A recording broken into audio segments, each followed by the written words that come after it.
it's gonna let me do that. No, it's not. Let me put this bigger. Boom. Okay. Yay. Bestie vibes only.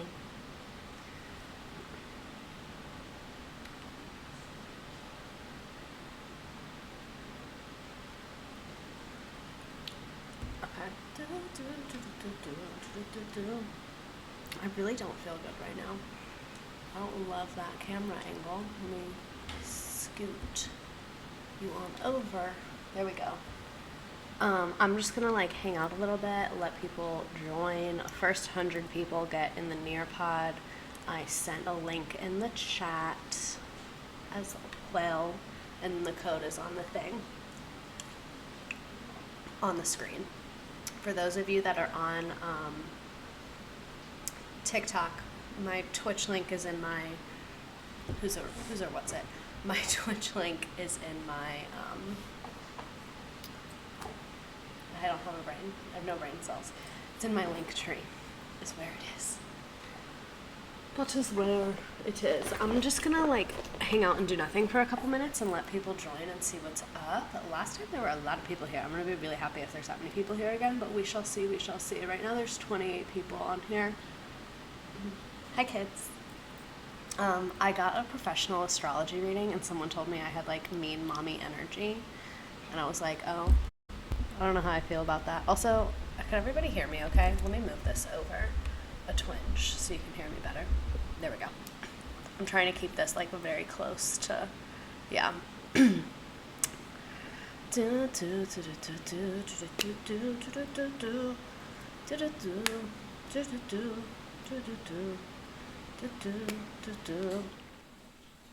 Mean mommy energy. Ooh, someone said, I was just watching your stream about unethical stories. I'm a student teaching at a Title I Tier 1 school in Nevada. Nevada, I heard, is rough out here. Nevada's rough out here. Ew, don't talk about my body. I heard Nevada's rough out here, and you should submit your stories. The link is in my, I literally don't know why that word just like won't come to me today. The link is in my link tree and like it's like everywhere. Like it's literally everywhere. But yeah, first 100 people get to join the Nearpod. I'm trying to bully the shit out of Nearpod. One thing that would actually be super fucking helpful is if you guys can like tweet Nearpod talking shit. So like I made a tweet at them today, like literally like 2 seconds ago, right before I came on here, and I was like, your 100 person limit is really cramping my style. Please help me, because I've sent them so many emails and so many LinkedIn messages, and I just like don't really know what to do. So if they don't talk to me within a couple days, I'm gonna switch to Pear Deck. Oh, someone said my eyelashes look great. Thank you. Mm-hmm. There's more people on TikTok right now than there is on Twitch. Go see Twitch, because then you can see my screen, and I'm about to teach something. So if you're on TikTok right now, go look at my little link in my link tree on Twitch, and then you'll be able to see my screen. Let me go ahead and get into it, though. At Nearpod, she's trying to throw hands, but yeah, go ahead and yell at Nearpod. That'd be awesome. Okay, so I'll let more people join this Nearpod. Sorry, I'm having to adjust my screen. But yeah, you can see there's a little code. I came from TikTok to Twitch. Hell yeah. Hell yeah. There's a code if you want to see my slides. They're on there. Oop, not the threads. Sorry, I'm like super out of it today. I'm really tired. I don't know why today was like rough for me. I couldn't sleep last night, so I'm just like fucking exhausted. But I'll live, you know, greater battles have been fought. But let's go ahead and get into it. Also, I'm ordering pizza for dinner, and I'm really excited about it. I've literally been looking forward to it for 2 fucking days. So let's go ahead and get into it. If you are trying to be on Nearpod, you can be on Nearpod. There's 142 people on here. There's 30-something of you on Nearpod. I can take 70 more people on Nearpod, and then it's going to lock. Like, it's going to be like, no, bitch, you can't take any more people than this. But yeah. I didn't realize that the stream had started. Yeah, for those of you that are on TikTok right now, come to Twitch, because then you'll be able to see my screen, and I'm about to teach something. So let me look at our little question. I just always start like, I also like to do these just so people can see how I teach, because people would always ask me like, how do you use Nearpod to teach? What were you like as a teacher? And I like teaching. So I always start with like a question just to like get people to get their brains working. So our question is, what's the funniest thing you've ever heard a child say? It smells like corn dogs in here. My daughter went number 2 in the bathroom and she said, don't go in there, it's dangerous. Someone said, what we learning? We're learning about a strike that happened in Atlanta in the 1800s. It's actually really fucking inspiring. Oh my God, this picture of Kanye in Northwest, I die. I die every time. They also made Nearpod a ton better. It's like 1,000 times better than it was when I was in the classroom. Like the layout is so much nicer now. All right. You look better with the mask on, Jesus. Okay, so what the fuck are we doing here today? We're going to talk about the Atlanta Washerwomen strike. So this is just like the little preface that, what's your Twitch username? The link is in my link tree. It's, oh shit, sorry. It's Redacted, but the last E is a 3 because Redacted was fucking taken. Bullshit. So, history of Redacted, Atlanta Washerwomen strikes. This is just my little preface that I always put. I'm a very left-leaning American 20-something white woman. I'm sharing my opinions, my thoughts, my views. If you disagree with me, that is A-okay, but don't be a dick about it because I will block you. And I picked this topic because I'm from Atlanta, born and raised. And I didn't learn about this until like 6 months ago. I learned about it when I was like looking something up for my students, and I thought it was really relevant right now because it's Women's History Month. Oh, my computer is breathing. It's Women's History Month, and there's a lot of like union things happening in our country right now, which is also very, very exciting. And also this Sabo, I don't know how to say that. She is a teacher in the Twin Cities. It's like in the Midwest. So she's a teacher in the Twin Cities. Look it up if you don't know where it is. And she is on, her union, I believe, is still on strike right now. And so she has a lot of updates about the strike and what's happening and their contract negotiation and all that stuff. So your computer sounds like me after walking up a flight of stairs. I know. So my goal is, it's in Minnesota. Yeah. Sorry. You can tell I'm like super, super brain dead right now. Like I was staring at a computer all day and so I've been in training at work. And then today I like actually started doing a little bit of work. So I was like, but yeah, so Sabocat, I don't know how to talk. Just follow her on TikTok. She's doing a ton of cool stuff with unions and with the teacher strike, and that's a great way that you can support teachers right now is by supporting teachers' unions because they're fighting for a lot of stuff in their contract that's like really basic and they should have that. Girl, if you're this tired, take it easy today. This can be super low-key. Yeah, so I actually debated not doing it today, but I'm really excited to talk about this, and I already had all the slides ready, and this one's way shorter. The last one I did over the Vietnam War, I tried to fit too much into one stream. Like, I should have split that into multiple topics. So I picked a small topic that I already am really interested in, and I wanted to be, like, low-key about it, but I didn't want people to think I'm, like, dying. So I just want to explain why I'm a little, like, not as peppy as usual. So I'm in Michigan teaching history. I use your memes all first and second trimester. My kids made so many, I might email them to you because it's comical. Email them to me or send them to me on Twitter, whatever's easier for you. Live, laugh, love. My city's union is just about to throw hands in the school district lifting the mask mandate. Solidarity in Minneapolis public school teachers. Yes, solidarity in Minneapolis public school teachers. Oh my God, now there's more people on Twitch than on TikTok. That makes me happy because I like Twitch and I'm trying to do more on here. So what the fuck am I looking at and what the fuck is Nearpod?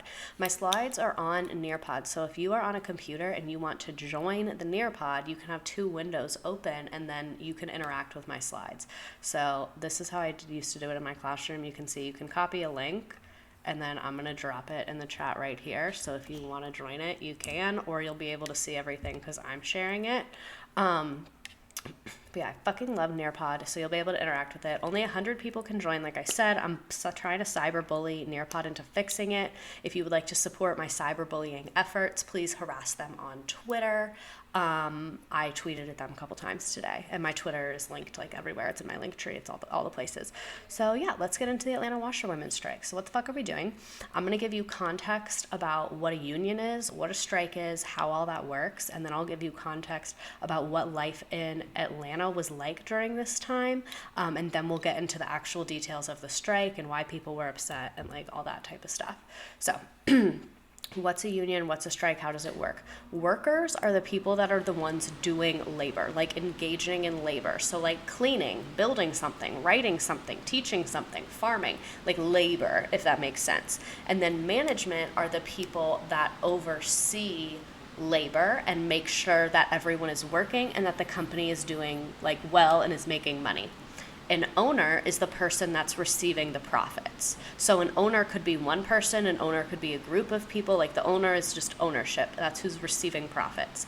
Sometimes owners are also the manager, because an owner could do the managing themselves, but more often than not, they hire someone to do it. So like a manager is kind of a worker, but also kind of an owner, if that makes sense. So a union is when the workers come together, so the people that are doing labor. A union is when the workers come together to advocate for better conditions. Better conditions could mean a lot of different things. It could be more pay. It could be a safer working environment. It could be health insurance. It could be more flexible scheduling. Like for my teachers union, class size was always a thing. Like unions don't have the same goals because workers have different issues and workers have different things that they need. So a union's goals, like I'm not being very specific on purpose just because every industry has different needs.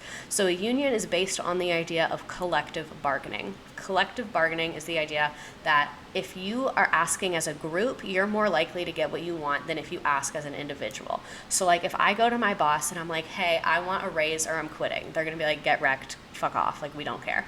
But if every employee asks together, then they're gonna be like, shit, we kind of have to take this seriously. That's what collective bargaining is. That's all it is. It's literally just asking as a group. I feel like I'm in grade 11 history right now. Good. I'm also like, I'm shivering, I'm cold. I want to go turn my AC off, but I'm too lazy. Okay, so a union, like I said, is collective bargaining. They can't give us all detention, literally. So sometimes unions will vote to go on strike. Not all unions strike. Some unions can strike, some unions can, won't, whatever. So sometimes a union will go on strike. A strike is when the workers refuse to work until certain demands are met. That demand could be pay, it could be schedule, it could be a contract, it could be a variety of different things. This is effective, usually, sometimes not, it just depends what's going on in the world. This is like an effective method of change because if the workers are not working, no labor is happening and owners are not making money. So, like, it really affects their business. Unions sound so appealing, and my parents talk them down on so much. Any chance there's a generational thing, or my parents are just conservative asshats. So, I don't know how old your parents are, but the U.S. went through, like, something called a Red Scare, which was, like, anti-communist vibes in, like, right after World War II. So a lot of people that were raised during that time are very anti-union because unions were kind of associated with communism. So that could be why they're very anti-union. I have very mixed feelings about unions because I am a very pro-union person, and I know unions do great work. However, the teachers union that I was in was a really bad union, and I know that some unions are really ineffective, and some unions like waste a lot of the union dues on stupid shit, like the one I was in, and some unions like are kind of corrupt. So like I'm a very pro-union person, but not every union is a good union, if that makes sense. You kind of have to dig deeper than just like, oh, union equal good. Anti-union people get real quiet when you bring up the police union. Yeah, they're definitely not all created equal, exactly. So someone said something that I really liked. They said a union is like a compost pile. You have to turn it over every once in a while or else it starts to smell like shit. Because the union that I was in, no one in leadership had been in the classroom in the last 10 years. So they just didn't know what the fuck was going on. So like unions, in my opinion, are better if they have like a high turnover of like actual people that have recently been performing labor like in the leadership. Okay, so that's what a union is. That's what a strike is, just to give you context of how that works. Gorgeous, gorgeous girls can do fill in the blank. Last time we were doing this, it had a student view. I remember it was right here. But yeah. Here, I'll show you this. So, for those of you that are into the vibe and like to fill in, how long ago did this start? Not long ago, maybe like 15, 20 minutes. For those of you on TikTok, you can join Twitch and then you'll be able to see my slides and see like pictures and shit like that. And there's actually going to be like cool, cute, and gorgeous stuff later. So yeah, if you're on TikTok right now, you can go ahead and join that Twitch, girly swirly. So a union is an organization formed by workers who are joined together and use their strength to have a voice in their workplace. Through their union, workers have the ability to negotiate from a position of strength with employer over wages, benefits, workplace health and safety, job training, and I got this online. I thought I had the source on here. All my sources are on here though. Job training, other work-related issues. Unions also serve an important role in making sure management acts fairly and treats workers with respect. Unions are democratic organizations, and its leaders are elected by the membership. That's a really important factor on unions, is that the leaders are elected. So the labor movement. This strike happened kind of at the beginning of the labor movement. So the labor movement in the United States was basically like, we had industrialization, we developed factories, we started making steel, we started making railroads, we started having mass production, people stopped being like farmers and they started moving to cities. So like our country just grew really, really, really fast. And so workers were getting treated like absolute ass. Like workers get treated really bad today, but like workers got treated like way worse then. They usually worked like 18, 19-hour days, which I know a lot of people do now as well. Worked like 18, 19-hour days. Child labor was super prevalent. People would get hurt at work all the time, and then they would just get fired. Twitch Live is so much better than TikTok Live. Thank you. Thank you, thank you, thank you. Came over here because I saw you're live on my For You page.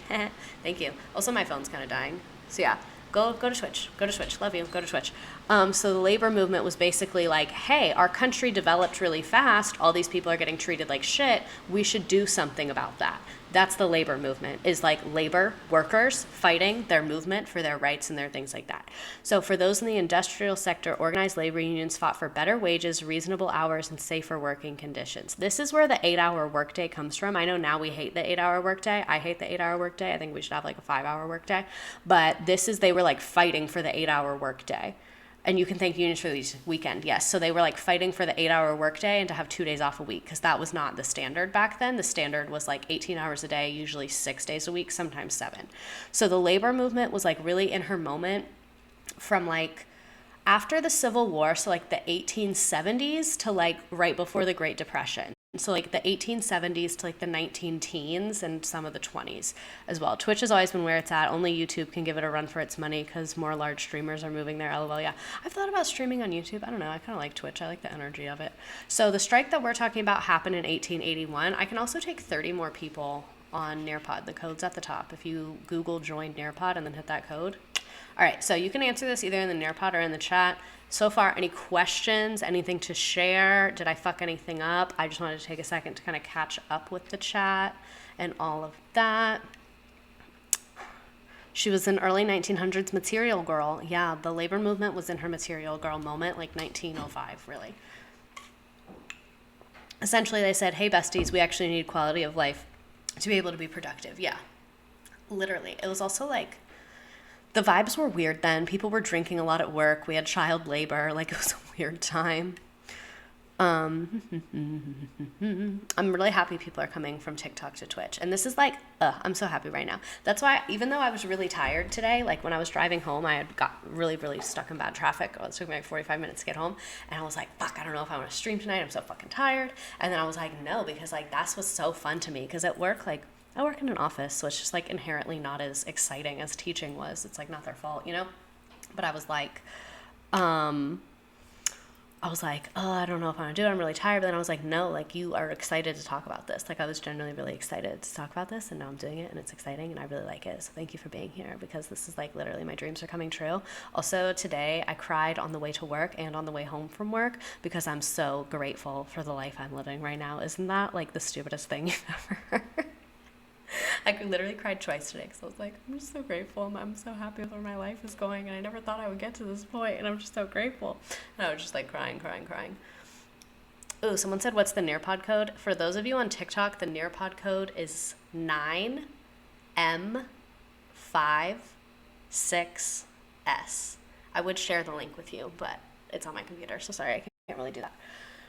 Right in time for Women's History Month. Yes, I wanted to do more for Black History Month, but then like I just didn't get up and streaming until way later in the month. But I want to do more like Black History stuff next month too. Did Labor Day come from the labor movement? Yes, Labor Day is to like celebrate the labor. I'm joining from work, so no one tell Mr. Yankee Candle I'm here. Your secret is safe with all of us. So the labor movement Labor Day did come from the labor movement. That's like a day to celebrate and thank the labor movement for the fact that we have a 5-day and 8-hour work, whatever. But the fucking ironic part about the labor movement is that like laborers usually work that day. Like when I was a server, I always worked that day. Every single time I would work that day. So it's like Labor Day, the celebration, it's really only like the management today that gets it because it's the people that work in offices and things like that. Yeah. Oh, what's the Twitch account called? It's because it's in my link tree. Okay, I should be doing my real schoolwork, but no, I'm here. Thank you. You're welcome. This is better than real schoolwork. If you're one of my students on here, I didn't say that. Do your homework. Union busting. Union busting is basically when they try and break apart a union. Are there more wheels and door, or are there more wheels or doors? I've seen this debate. My computer's being kind of glitchy. I think there's more wheels. I think. Yeah, because more things count as a wheel. Anyway. I get unions were associated with communism because of immigrants, but how did people not want benefits? Bro, racism will prevent people from like working towards their own self-interest. That's like one thing I've really learned in this life is that like people will choose racism over their fucking self-interest all the time. It's really disturbing. I miss history class, not the test and shit, but yeah, opinions on a 4-day work week. Okay, so I'm very in favor of a 4-day work week. However, what I think we should be focusing on instead is giving people more flexibility on their hours, because I know some people would prefer to work a shorter day 5 days a week. Like I feel like workers should be within their right to delegate their own schedule. Obviously, that kind of depends on the industry you're in and the nature of the work that you're doing, but yeah. So I am in favor of a 4-day work week, but I'm more in favor of people just getting to pick what their working schedule is. My computer's breathing again. Sorry. This is what happens when you watch a low budget streamer. My goal is once I start making money off this, if I make money off this, that'd be really fucking dope if I did. I'm going to sell my computer and then buy a MacBook, or not a MacBook, like the big Mac, the fancy one, the big desktop one.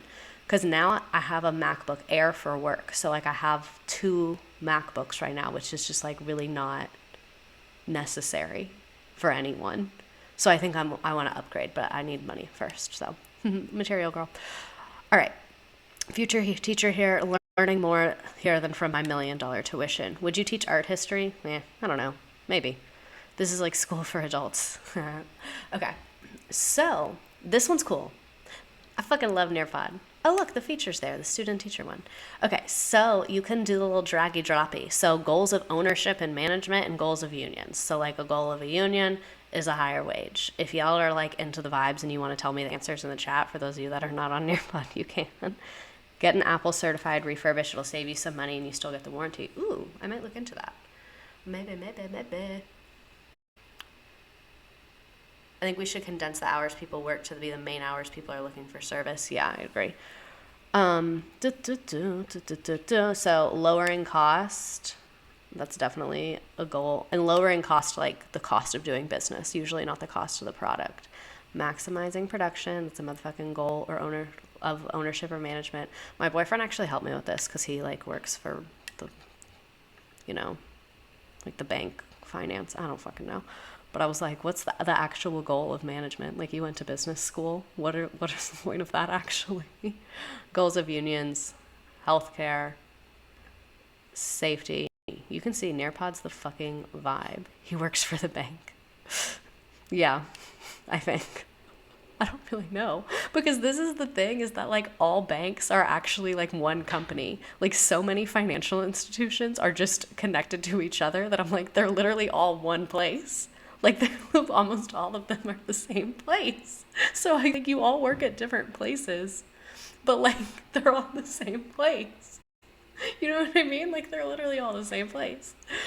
Let me see if you guys did this. He works for the feds, no. Okay, and so for my teacher view on Nearpod, you can see, like, who's doing things and who's submitted and all that stuff.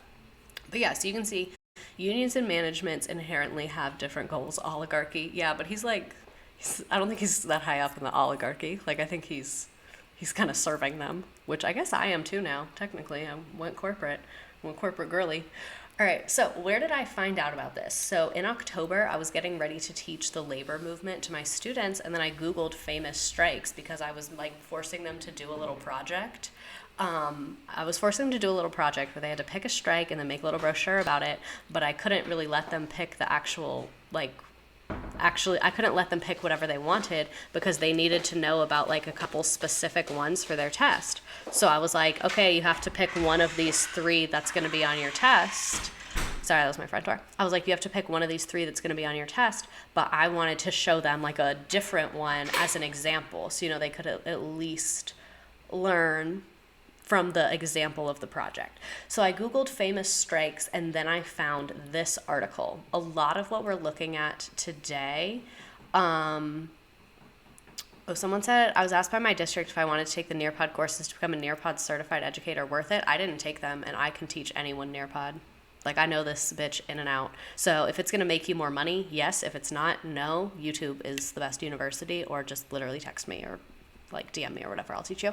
Okay, so this article right here, a lot of the information is from there. I found the article about it on the American Federation of Labor and Congress of Industrial Organizations website, and that's how I learned about it. So never stop laughing, never stop learning, because here I am still fucking learning shit that happened like literally where I grew up. So I'm happy there's more people on Twitch. There's 210 people on here right now. I'm being perceived by a lot of people. It makes me a little uncomfy, but whatever. So the AFL-CIO, you have probably seen their symbol or seen a group that's affiliated with them before. It is the American Federation of Labor and the Congress of Industrial Organizations, and they are the largest federations of unions in the United States. So think it's like a big union. Like, it's like all the unions like are a part of this union, and you might be like, what's the point of having a giant union if everyone has different needs? They do a lot of national political work and lobbying Congress and things of that nature, so they kind of work on bigger stuff, where your union, like if you're actually in a union, fights for things that are more specific to you. So it is like money. The union that I was in was a part of this, and my union dues were expensive in my opinion. So the American Federation of Labor is this big-ass union, and this is from their website. Works tirelessly to improve the lives of working people. We are a democratic, voluntary federation of 57 national and international labor unions. See, it's like a bunch of unions inside the union that represent 12.5 million working men and women. We strive to ensure all working people are treated fairly with decent paychecks, benefits, safe jobs, dignity, and equal opportunities. We help people acquire valuable skills and job readiness for the 21st century economy. In fact, we operate the largest training network outside of the U.S. military. They're old as fuck. They were created in 1886, and when they were created, it was really only for white, male, skilled workers, but then like OVs now, they're way more inclusive, and they're one of the biggest unions in the U.S., but they're like one of the OGs. They're one of the older unions. They were formed long ago. My Wi-Fi is being kind of slow. So, answer, do you have a Discord, or have you thought of starting one so your followers can submit topics and ideas? I have thought about it. I need to look more into it. What defines a skilled worker? Oh, good question. So this was in like the 1800s, so there weren't as really clear definitions. A skilled worker, I would say like the most basic definition is it's like someone that you cannot just hire anybody for. So like fixing ACs, that is a skilled worker. You have to have training to be able to do that, more than a couple hours or days of training. So like when they were only allowing like white male skilled workers, it would be like carpenters and things like that would be a skilled worker. Today, a lot of people would say a degree is a skilled worker, or a certification makes you a skilled worker. I think every job takes skill and every worker has skills, but that's like kind of the definition of it. So y'all can either answer this on Nearpod in the chat, whatevs, but if you were in a union, what would you want your union to fight for? Low wages, workplace, safety, and healthcare. I was in a union before I became principal secretary, and they mostly just represent teachers during scandals. Yeah, literally. Better wages and flexible schedule. I would want my union to fight for better wages, and that truly represents the work being done.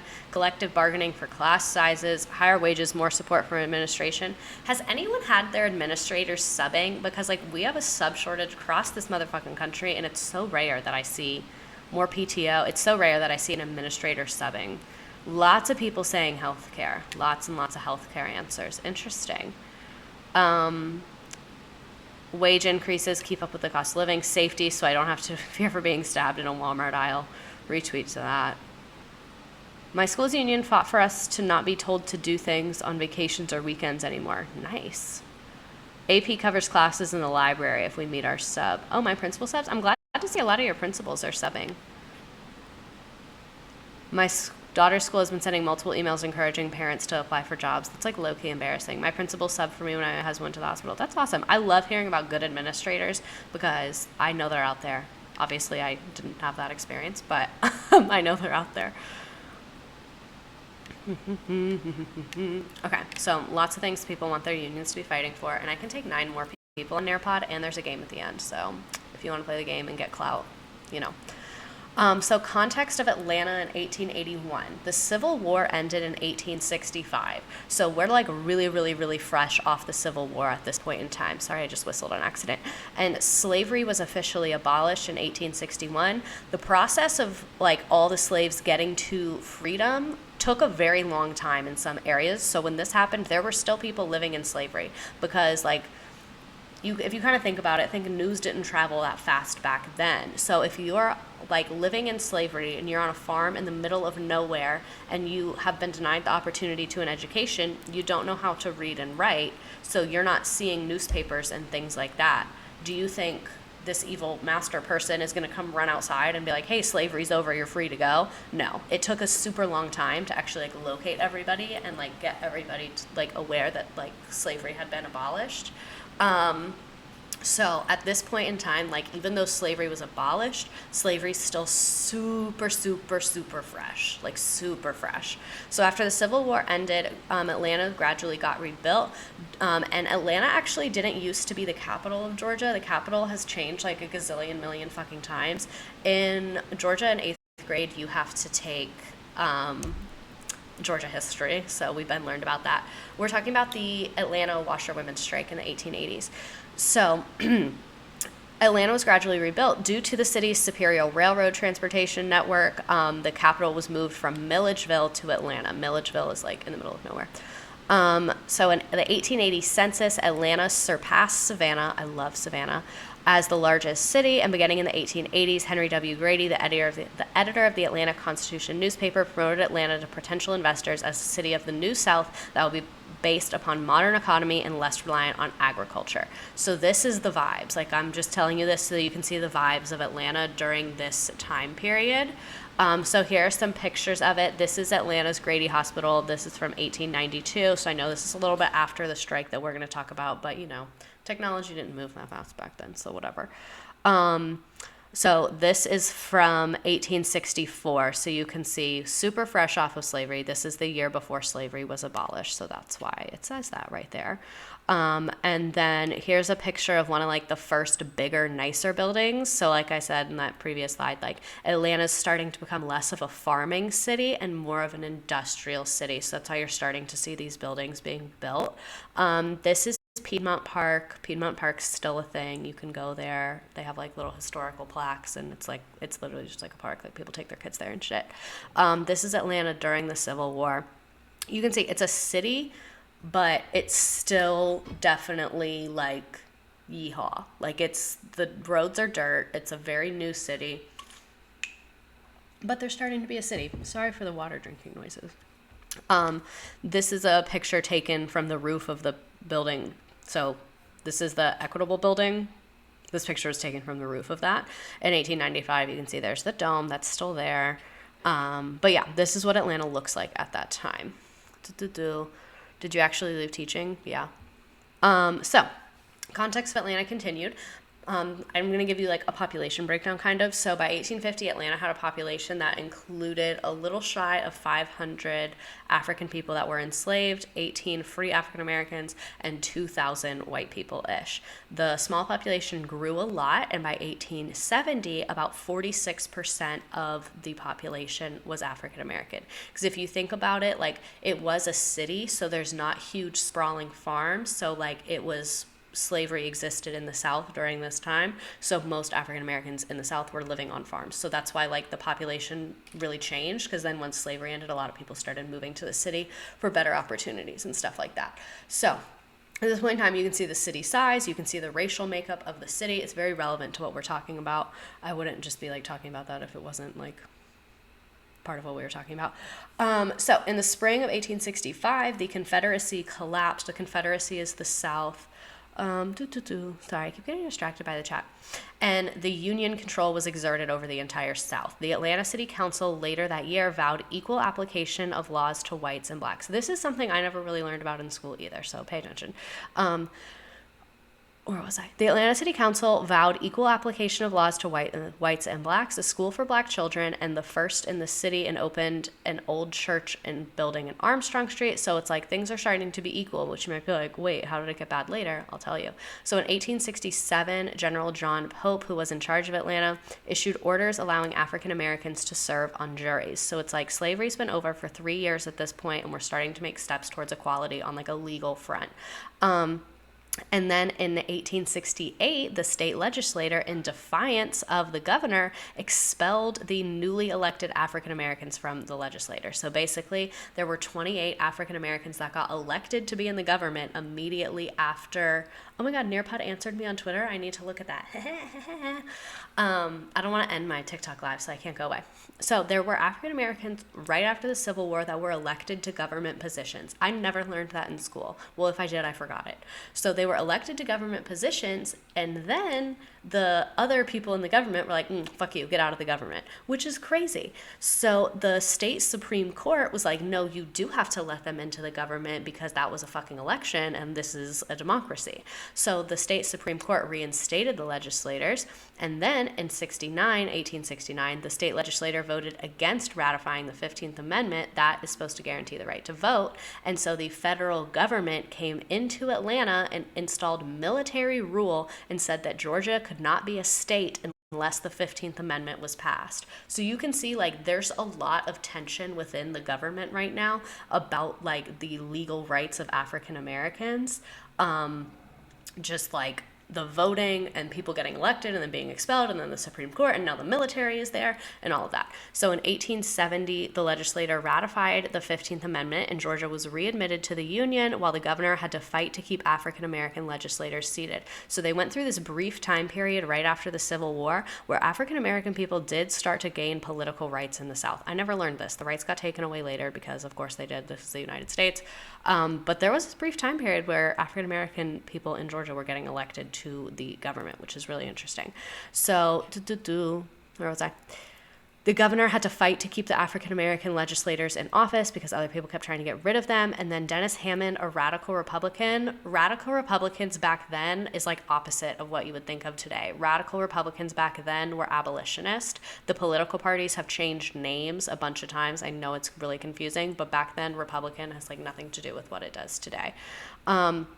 So a radical Republican was elected as mayor, and then the first two African Americans sat on the city council. And then in 1877, the federal troops were removed from the South. Basically, in 1877, there was an election, and there was like disagreement over who won, and then they just had a compromise, and they were like, we'll just say that Rutherford B. Hayes won, and then he'll promise to get the military out of the South, and we can just keep being racist again.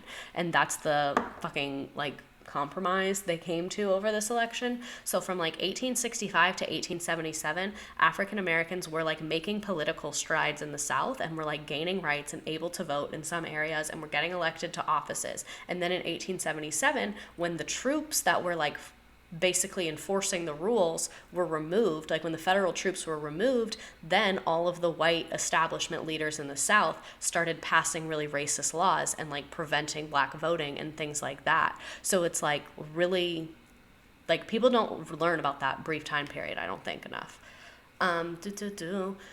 So here's a meme. I think memes are a good way to learn.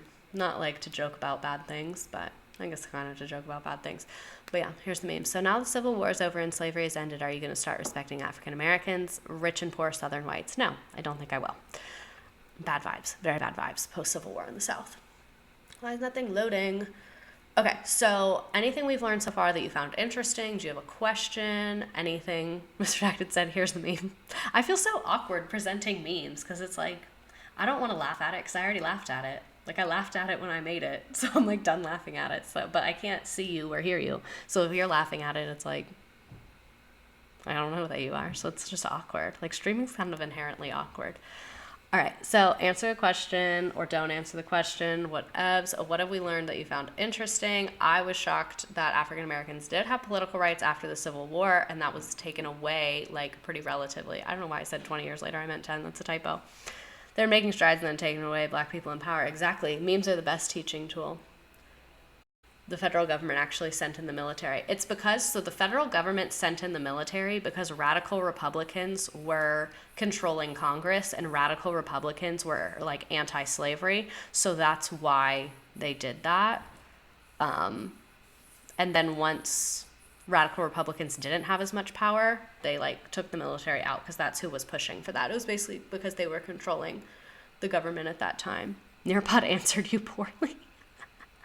Of course they did. Of course they did. I can't not participate. I gotta get that A.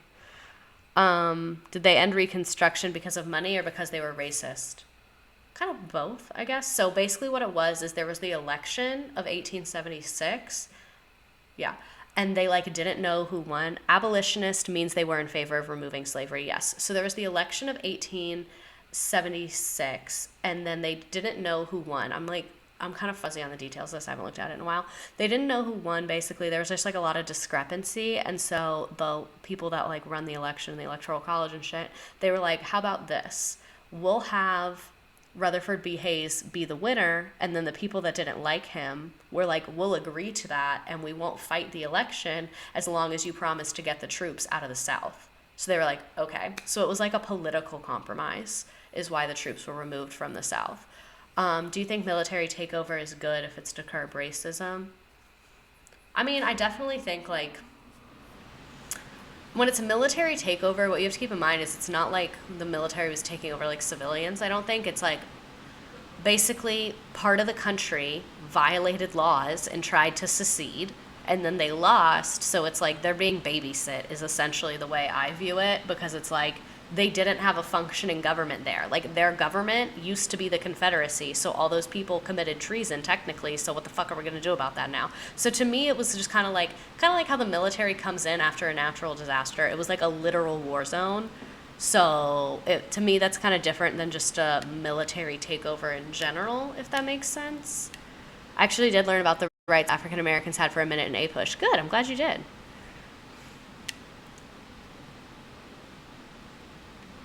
All right, let's keep going. So let's get into the actual strike, the Atlanta Washerwomen strike. So this is the actual event I wanted to talk about. All the rest of that shit was all context, but you have to have context to understand it. So more than half of the city's black residents were women, obviously. That's generally how population works. And women were largely responsible for sustaining their families and their communities, because 1/3 of black women in Atlanta were raising families alone. And what you have to keep in mind is that slavery had ended so recently that this isn't like, oh, it just didn't work out in between us and now I'm a single mom. Like, no. Slavery in the Civil War ripped families apart, particularly black families. It ripped families apart like across the board, but particularly families who were experiencing slavery, and families that were just coming out of slavery. Like, a lot of their family members would be far away. They wouldn't know how to get in contact with people. They didn't have records of things. They had their names taken away. Like, their names changed all the time, you know, so it's like just the dynamic of the context as to why that family dynamic was the way it is. So 98% of black working women were household workers, because keep in mind, slavery's only been over for a very short amount of time. So a lot of those adult women didn't have access to education. So a lot of them were moving off of farms and then moving into Atlanta and working as household workers, or they had been doing like household work when they were experiencing slavery. So then this is the work that they're doing now. And again, all my sources are like on here, on the thing. So what is life like as a washerwoman? That shit is back-breaking labor. It's fucking terrible. If you've ever had to wash clothes by hand, it's like that, but like 1,000 times worse. Sorry, my mouth is really dry. I haven't been drinking enough water today. My water tastes weird. I put too much lemon in it. Okay. So on average, women began working as domestics, meaning like domestic in the home, like a domestic worker, between the ages of 10 and 16, and usually worked until the age 65 or older. And keep in mind, like, it's the 1800s, so medical care is not it. So 65 is like very, very, very old. I know in today's that's not that old, but yeah. All those jobs were open because slavery got abolished, exactly because all those people that had been exploiting people as slaves were like, oh, well, now I need employees.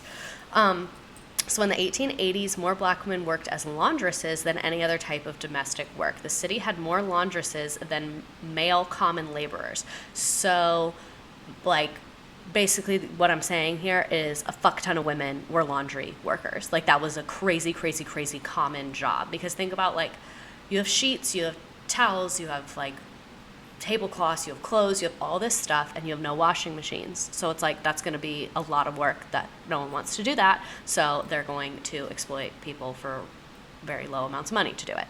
So this is one of the most difficult domestic jobs, and industrialization made the chore even more dreadful because manufactured cloth made clothing more available, so now people had more clothes. So because of industrialization, everyone's being a material girl and is wanting to spend all their fucking money and buy all this new cool shit that we have, because now we have all these like factory-made clothing items and tablecloths and shit like that. So there's just a fuck ton of laundry is basically what's happening.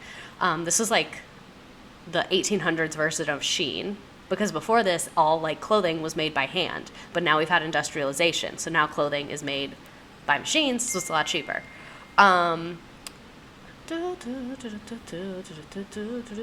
Material girl. I hope you all didn't just see that text message that came through. Where was I? That distracted me. So laundry work was the first chore that women would hire out, because that's like the worst fucking chore. So that's the first thing that women would be like, I'm getting someone else to do this bullshit. I'm not dealing with this shit myself. Kind of like now, you know, a lot of people hire, no, not Siri, fuck off. You know, now a lot of people will hire like a cleaning service to come like every other week. People that like aren't crazy rich people will hire someone to do that. This is like the 1800s version of that. Like, it was like the first thing you would pay someone else to do, because it's the suckiest fucking chore. So laundresses worked terrible hours, and they made between $4 to $8 a month. In today's money, that is $165. So that's like literally fucking nothing. So you can see that this is a problem if you're only making $165 a month and you're taking care of your entire family by yourself because your family got ripped apart because of slavery. It's really not good. A lot of problems happening because of that. Very much poverty, very much not being able to provide for your family, very stressful. So did the rise of industrialization lead to more consumerism? It did. So the rise of industrialization led to more consumerism, but that happened in a much bigger way in the 1920s. As well, which we should talk about that at some point in time.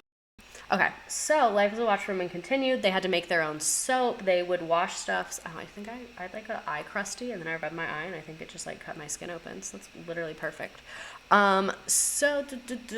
Their work began Monday morning and continued throughout the week until clean clothes were delivered on Saturday. So it's literally like all day, every day.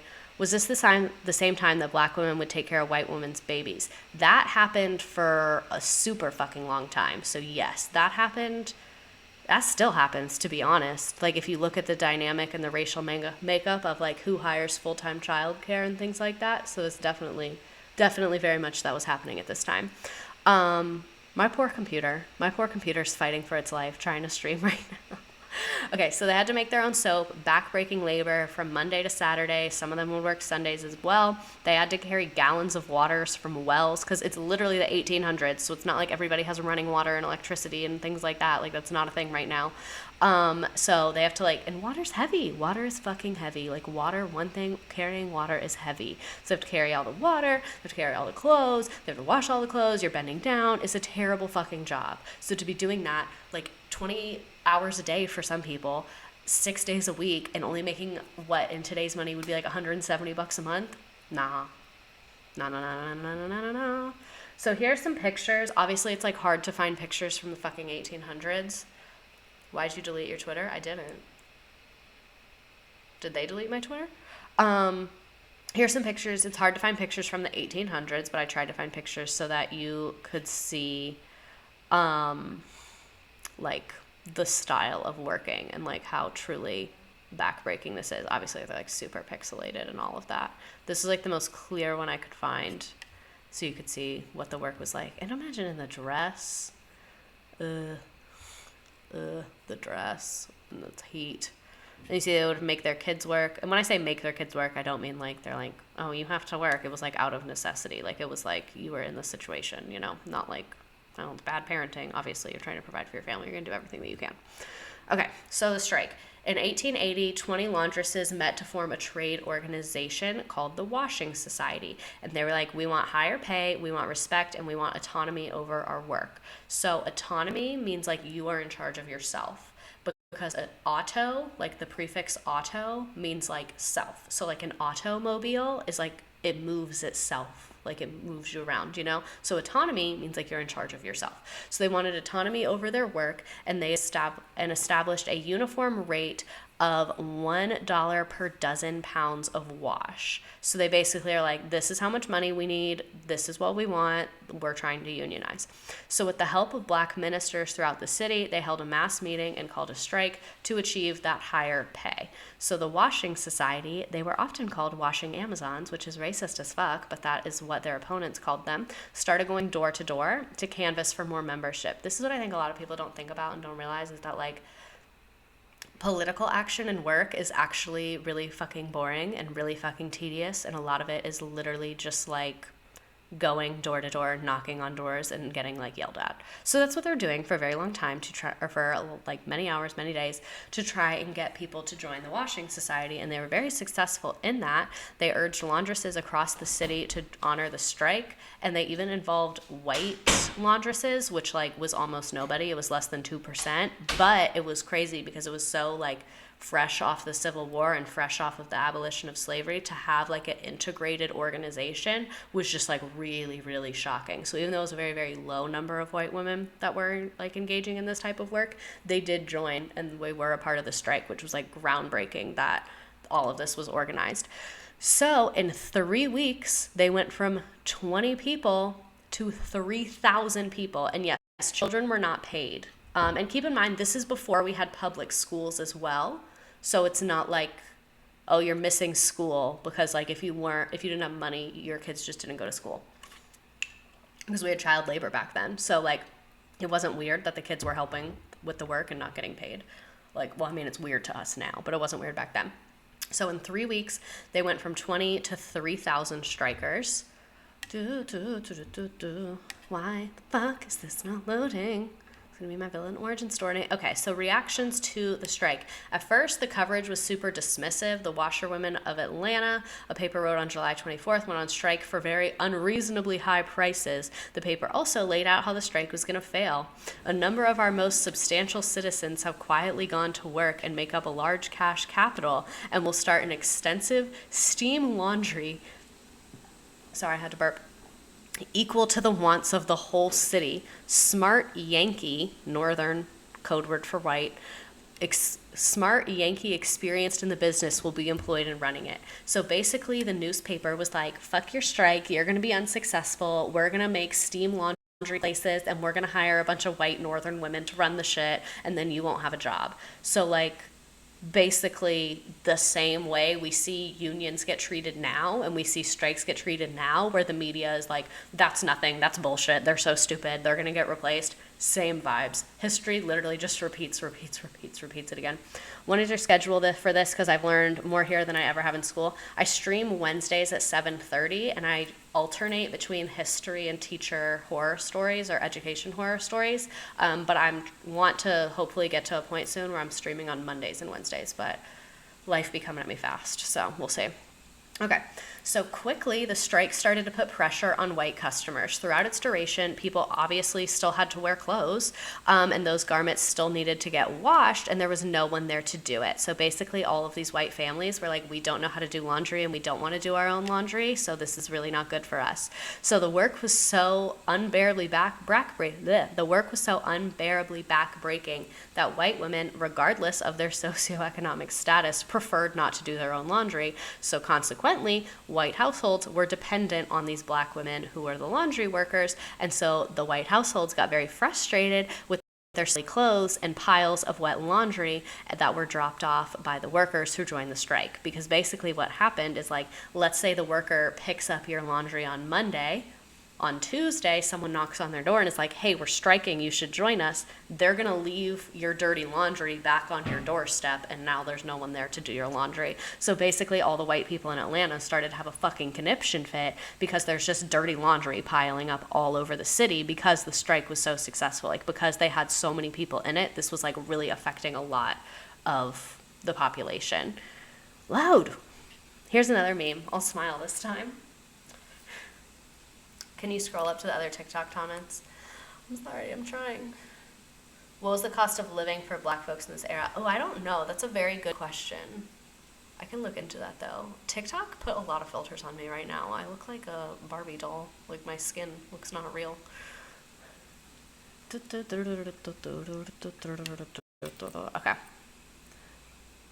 I wonder if there were complaints of extreme body odor. People didn't really bathe back then as well. It was a smelly time, very smelly time. So the laundry would be even grosser because people didn't really bathe like that. Okay. Loud! All right, so you can use GIFs, memes, images, words, whatever. Describe the reaction and the effects of the strike. Also, here's another meme that I made. Drake is a predator, though. Can anyone send me the Drake replacement meme? I couldn't find it. And we don't stand Drake around here. We don't like Drake around these parts. But yeah, feel free to drop memes. It'll let you do GIFs. You can search them. Crying.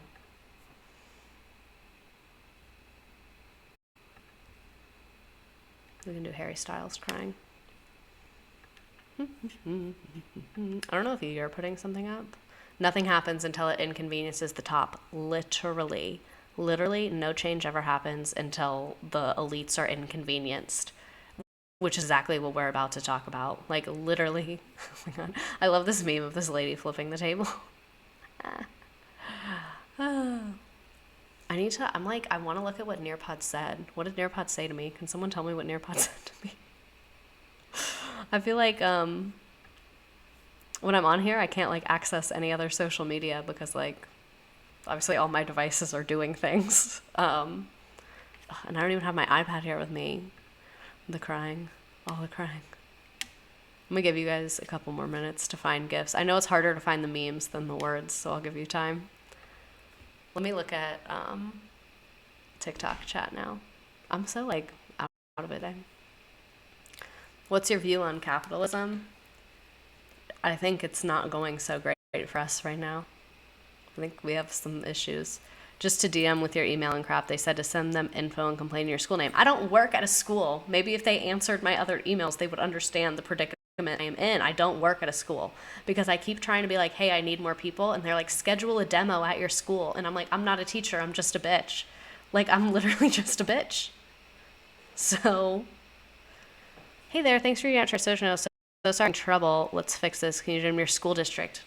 I'm not a teacher. I'm just a bitch. Like, I just need to tell them, be like, I'm just a bitch. Like, I'm just a bitch on the internet. Give me the subscription for free. Like, I don't know what the fuck to tell you. Like, I don't want to pay for it because I already paid for it. I already gave you $350. I literally already gave you. I'm not a teacher. I'm just a bitch. Should that be my merch? Should I make merch that says I'm not a teacher? I'm just a bitch? Because I already paid them $350. I'm not giving them more money. So if they don't get their shit together, I'm Pear Deck. That's what they need to know. Oh my God, this Snooki meme. Snooki and JWoww raised me. White people sitting in their laundry. Oh my God, fucking y'all are real as fuck for sending me this tweet. Love all my assistants.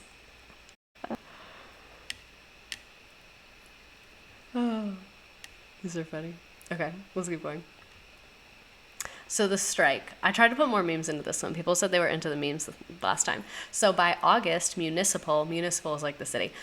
Municipal authorities were taking direct action, arresting strikers, fining members, and making house visits. So literally the city government was like, hi, you can't go on strike. Please do our laundry. We're smelly and ugly and we need your help.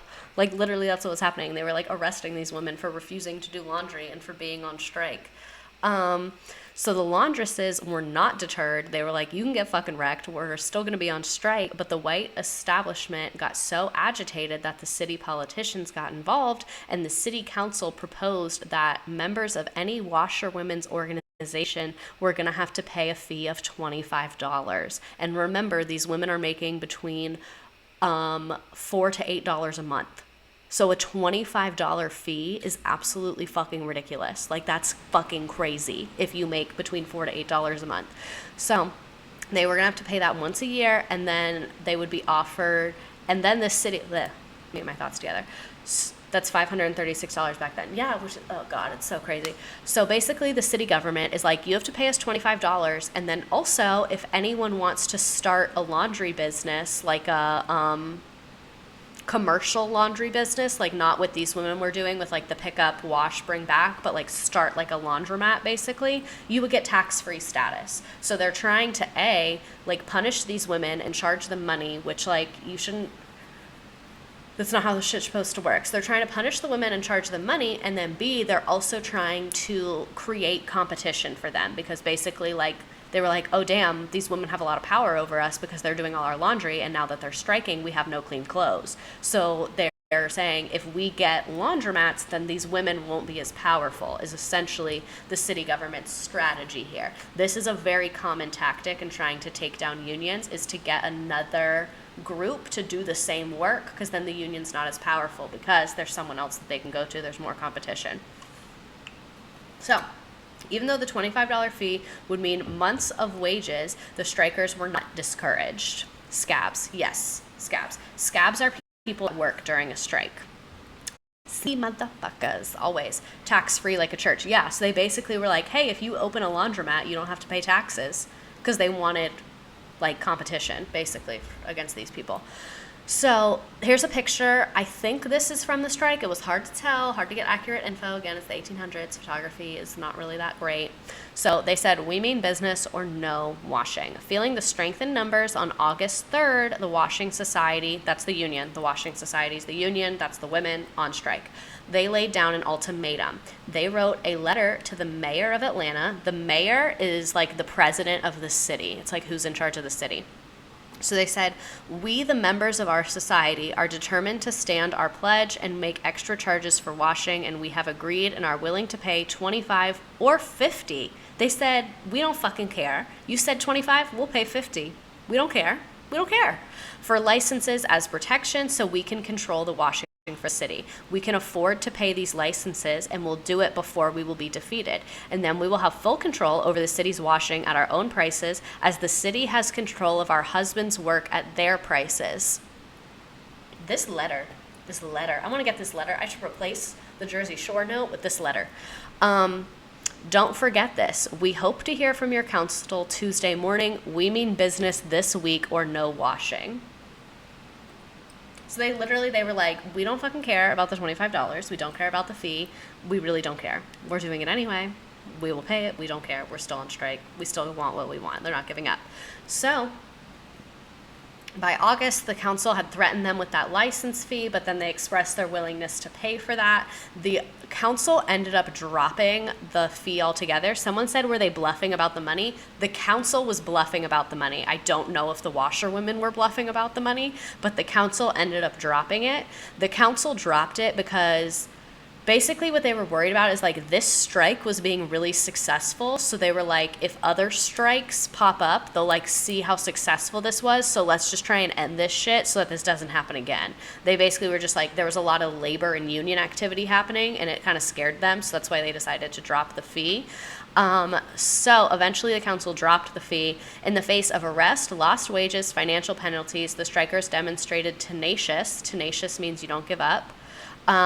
Persistence, which ultimately paid off. The outcome of the washerwomen strike was threefold. This is from a blog that I found, the sources down there. One, it established Black women's incredible capacity to mobilize en masse using grassroots strategies. So when we were knocking door to door, they had flyers that they were talking to people. This was like person to person. Keep in mind, there's no social media. There's not even electricity. So like on the ground working, all of that. What exactly are they looking for from the gov? I'm a little confused. Oh, good question. So basically, the washerwomen didn't really want anything from the government. They just wanted to be able to have control over their work, and they just wanted to be able to charge higher prices. So that's why they went on strike. But when they went on strike, the government got involved and started arresting them and shit like that. So like the washerwomen had no beef with the government before, but then the government's trying to break their union apart. So that's why they have beef with the government now, essentially. So they want the government to allow them to unionize. The government is trying to prevent them from unionizing and is trying to charge them for unionizing. So that's what they want, is to be able to unionize and not have the government stand in their way, basically. They don't want anything from the government. They want the government to like fuck off, is essentially their ask. So, second, it interrupted business as usual, leading to media attention, changes in consumer behavior, and higher wages. Obviously, people started paying more because people were like, I need this shit done. I'll pay you whatever. Like, I have no clothes. My house is disgusting. Like, please just come and do this laundry. I'll pay you whatever you want. And then finally, it encouraged other black workers to seek improved conditions. Maids, cooks, and hotel workers also began to try and unionize and began to push their employers for better wages. So not only did this affect the laundry workers, it kind of spread out and affected other like hospitality, especially workers in the South, particularly in Atlanta during this time. So here's another meme. We're almost done. This is so fun. I love doing this. There weren't as many people here as last time, but I guess you always get the most amount of people the first time. Da, da, da, da, da, da, da. But I'll give you a moment. Let me catch up with the chat. Was it all black women? Good question. It was 98% black women. So of the laundresses, there were 2% that were white. But the black women started it and recruited the white women. So I don't really think those like couple white women were really, leading the charge here. Can we have a water bottle sticker tour? Yeah. Here's, let me do it on TikTok too. So here's Georgia, and it has peaches on it because that's where I'm from. Here's Kourtney Kardashian, where she says, my vibe right now is just living life. Y'all means all, because I'm a proud Southerner, but the South can be doing a lot better in a lot of things. This is a Dunkin' cup. I used to get Dunkin' every day, but now I have an espresso. Well, actually, I don't have an espresso. My roommate has the Nespresso, and she very kindly lets me use it. This is an FSU sticker. Here's Leslie Knope. Everyone says this meme reminds them of me. It's her screaming, I'm super chill all the time, because I'm literally the most high-strung person on the planet. I do not watch lives, but yours all day says keep going. Period. Thank you. This says tears of my students. Everyone at my office thinks this is so funny. Everyone's like, ha, and I'm like, okay. That's the little emoji guy. Was that all of them? Yeah, I think that was all of them. Okay. FSU is going to disable alumni email accounts in December. Do I need to do anything about that? I haven't checked that in forever. I'm just going to pretend I didn't see that. Okay. Beep bop. Here's another fill in the blank thing. Someone said go Gators. I really am just like very unbothered when it comes to like rivalries in football. Like I just am really unbothered about it. Truly, madly, deeply. After this little fill in the blank moment, I'm going to read this, and then there's a game. So yeah. And it's a good game, and some of the questions are like low-key kind of hard. Okay, so African-American women in Atlanta had a keen awareness of labor organizing, which led to the Washing Society officially forming in July of 1881 as a trade union that called for a strike of their members. To keep the strike going, members met each night in a predetermined location to discuss the advantages of working together to gain full control of their own labor. By implementing a standard rate of $1 per pound, I think it was per dozen pounds, I think that's wrong, no laundresses would be able to undercut another. Employers would be forced to adhere to the going rate. Whoop again in July 1881 with 20 washerwomen and a few men swelled over to 3,000 striking laundresses. Oh no, I reached my max. Contact us about a school account. I'm not a teacher, I'm just a bitch. Like I can't contact you about a school account because I don't work at a school. Did you like FSU? I got accepted there, but not sure if I wanted to go or not. I loved my classes at FSU. I hated Tallahassee, and I had no friends and was very depressed, is my final answer. I love my history classes, and my parents described her as high-strung, so you're describing yourself as high-strung. Doesn't surprise me. I'm just on 100 at all times. Okay, we're going to play a game.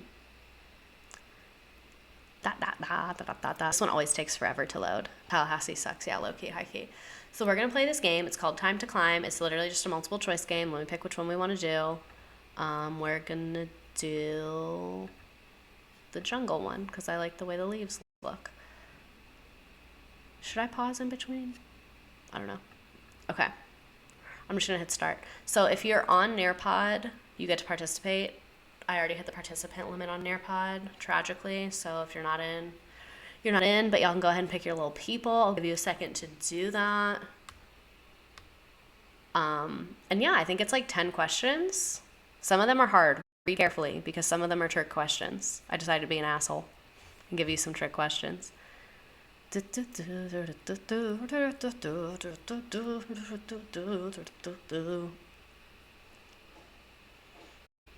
I'm gonna go ahead and hit start. It says only 32 people are on here, but I know a lot of people have like come in and out of Twitch, and I'm sure some people on this Nearpod are like not here anymore. And it'll let you still join late or whatever. I don't know if you'll be able to hear this or not. I like how it shows the Clash performance. The questions are hard. Oh, fuck! I just hit my knee on the table. I like the way it looked better before. I don't like this new layout. That's another thing that we need to tell them.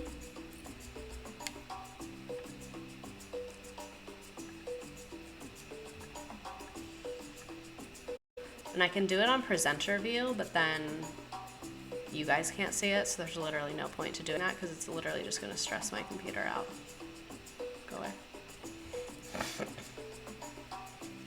I don't know what Twitch is. I'm late. Oh, okay. So go to the link in my link tree, and Twitch is like a streaming platform basically, so I can share my screen on there, which I can't really do that on TikTok like that. So if you go to Twitch, you can see my slides and what I'm doing and all that stuff.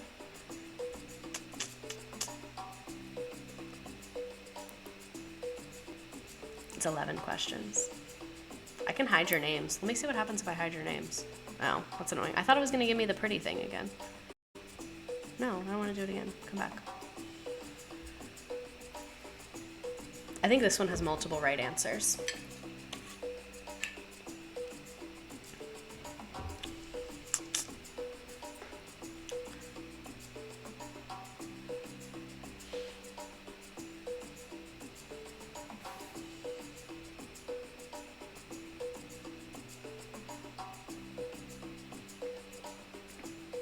I like the music. I like the music on this one too. It's kind of relaxing. I wish it was cuter though. Like I miss the old layout.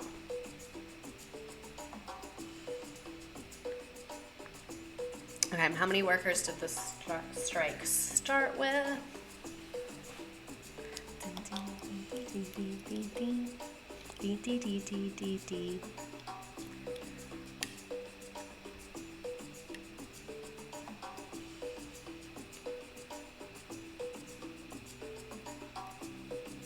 We are smelly and ugly and we need your help. Literally give me an hour and I'll get that merch design made. Okay, how many years after the end of slavery did this strike happen? This music, Kahoot music. Yeah, so on Nearpod, there's like different game settings. Like there's like underwater, classic, carnival, beach, jungle, whatever. And they all have different music. So you can kind of pick and choose what music you like.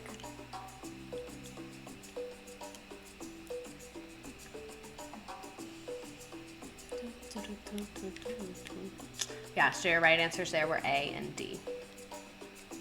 Gang shit. I always have to be playing with something. That's my toxic trait. So I'm playing with this glue stick. I'm hungry. I'm excited to order this pizza. Also, I just realized on Twitch, or not on Twitch, on TikTok, you can totally see like my legs right now. I have pants on though, don't worry. I have shorts on. So, that's the show right there.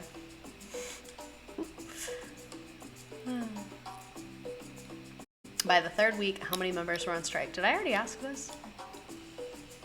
No, I asked how many people the strike started with. We still get to see the mountain, so that's nice. Okay, good. I'm glad you can see the mountain. I wish I could see the mountain. I found a Poppet on a keychain. I have it on my lanyard and play with it all day, even when I'm teaching. I have a Poppet in my work purse, and I haven't been able to play with it because there's like usually people around me, and I feel like it's kind of unprofessional for me to be playing with a Poppet at my desk. But I love Poppets. I have a lot of them. I gave a lot away when I left my classroom. I gave a lot to the kids. Is there any way to watch your last Twitch on the Vietnam War? Yeah, I think it got taken down on Twitch, but it's on YouTube. So if you look at my link tree, my YouTube is there. You can watch it there. I liked that one. That was fun. It was like a lot to fit into one topic. I was on there for like over 2 hours. So it's a lot, but it was really fun.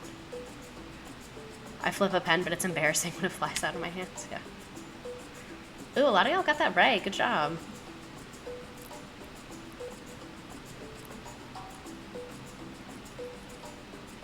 I hope you got this one right too. I would always do this to teach my class the difference between primarily and exclusively. Because exclusively means every single part, person, whatever. Primarily means mostly. So it was primarily made up of African American women. It was 98% African American women. That's primarily, not exclusively. Always something that people mix up, and it always bothers me.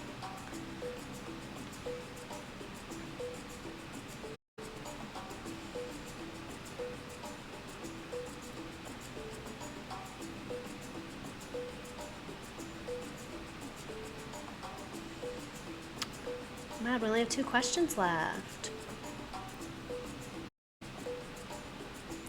I wonder if any of your students join these. I think I saw one of them earlier. They comment on my TikToks sometimes. I miss them. I miss them so much. Today was actually really hard. I was like really in my feelings today over that. I was having like really bad like post-teacher, like I didn't even miss it. Like it wasn't regret. I just felt like ugh all day. Like I was like, love the pig, thanks. I was just like depressed all day. I just felt like down and like sad and like just like, are you gonna teach more after this game? No, this is the end of it, but you can watch it if you missed it. It'll be on there in a couple minutes on Twitch, and it'll be on YouTube later tonight. It just takes like 9 fucking years to upload to YouTube.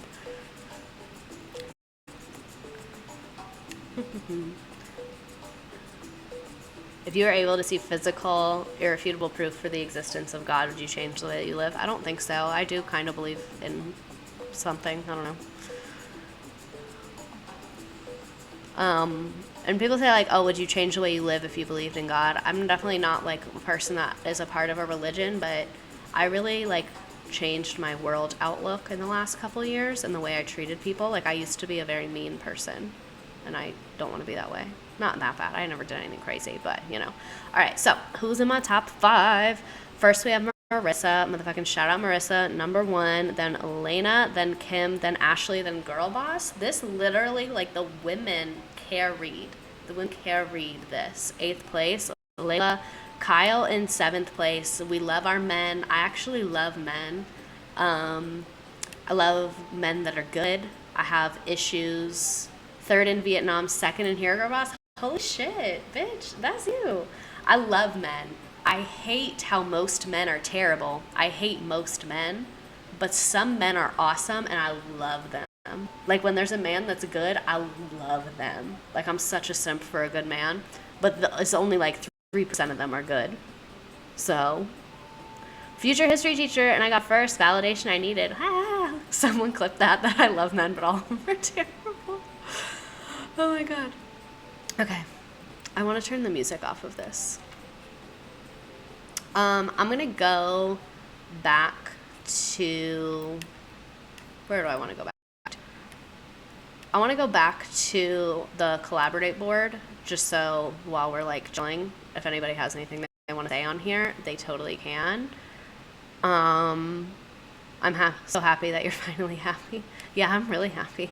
Like, y'all don't even know I didn't really talk about anything on TikTok, but like a year ago, I look back and I feel so like crazy that that's what my life was like a year ago. I was so unhappy.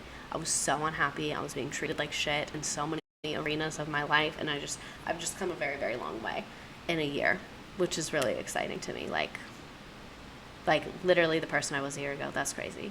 But yeah, I'll put the Nearpod back up here, or the collaborative board back up here in case anybody wants to add anything to it. I'm going to hang out on here for like a couple more minutes, but that's the Atlanta Washerwomen strike.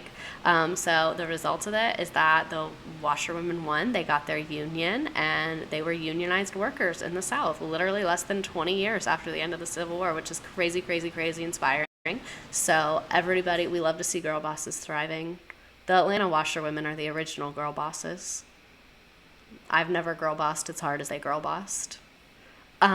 But yeah, if anybody has any questions, I'm going to be hanging out here for a couple minutes, but I'm kind of done talking now, and I'm going to end TikTok and order a pizza on my phone, and I'll hang out on Twitch for a couple more minutes. But yeah. I always hear, what topic are you doing next week? Next week is going to be teacher horror stories, and I'm not sure what I'm doing after that. I kind of want to do either the Black Panther Party or like Prohibition and the Mafia and like the interconnectedness of those. Those are my two. You got to respond to Nearpod. We'll yell with you. Oh my God, I totally forgot. Thank you. I love all my assistants. Can you please DM us? Yep, I'm DMing you right motherfucking now, Nearpod. Sorry, it's weird.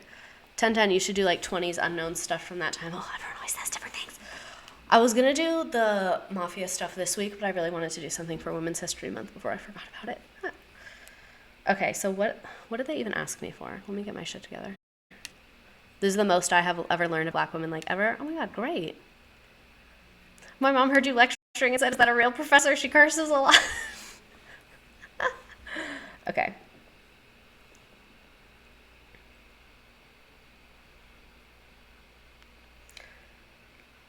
Let me use my one brain cell to reply to this message.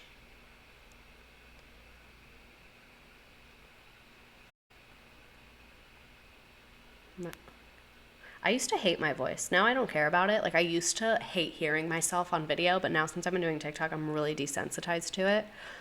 Just because like it plays when I read comments. But I used to hate my voice, so I'm glad your dog likes it. I'm assuming you meant dog. It says Doff. Mafia stuff.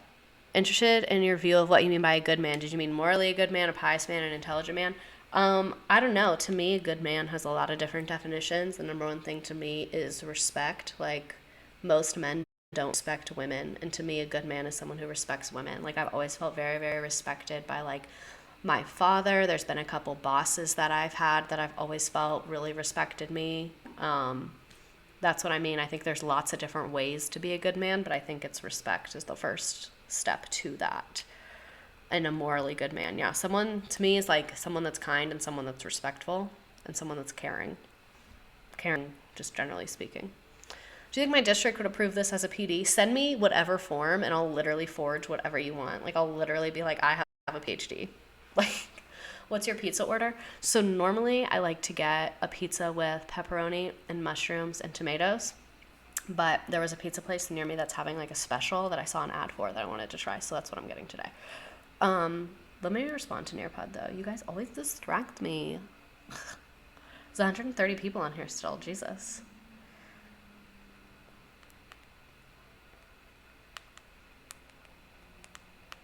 I feel like such a dumbass being like, my email is a Walmart parking lot at gmail.com to Nearpod right now. But it is. I need to make a misredacted email. I want to make an alias that's misredacted so that like it goes to the same. I feel like that's a lot more professional.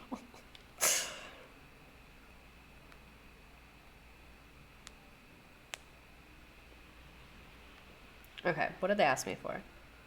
At gmail.com. May God bless you, God willing. Thank you. I do not currently work for a school.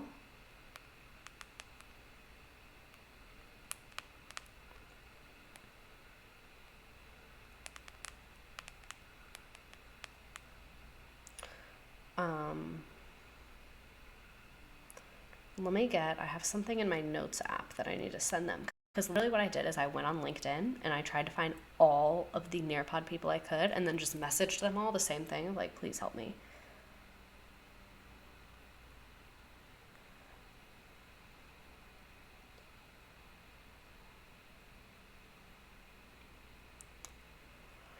Okay.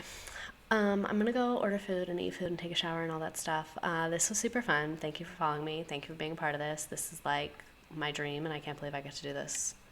And people actually watch it, which is crazy to me. But peace and love. I hope you have a great rest of your night. Do your homework. Don't do anything Love.